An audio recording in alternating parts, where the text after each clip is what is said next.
कवन खता हो गइल। हमरा यीशु के दुश्मन सजा दे गइल। हमरा यीशु के दुश्मन सजा दे गइल।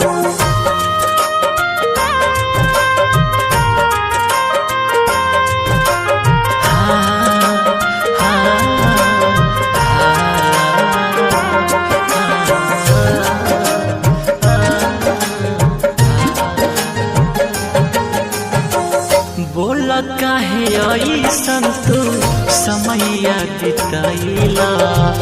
लोगवन के भीड़ लागल दुखवा छिपैला।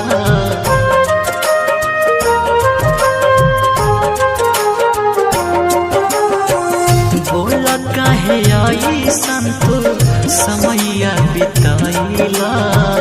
लोगवन के भीड़ लागल दुखवा छिपैला।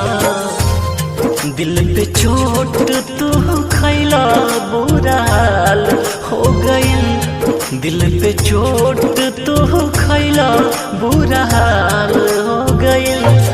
हमरा यीशु के दुश्मन सजा दे गइल। हमरा यीशु के दुश्मन सजा दे गइल।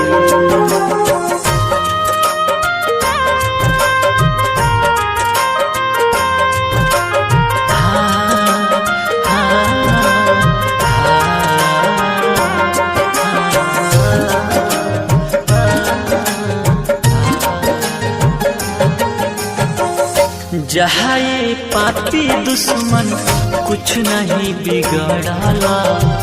हरदम दीवार बन के यीशु हमार रहेला।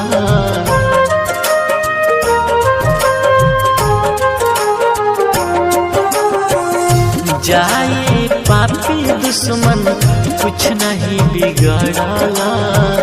हरदम दीवार बन के यीशु हमार रहेला। बोला तोहारा से काहे ऐसन भूल हो गइल। बोला तोहारा से काहे ऐसन भूल हो गइल। हमरा यीशु के दुश्मन सजा दे गइल। हमरा यीशु के दुश्मन सजा दे गइल।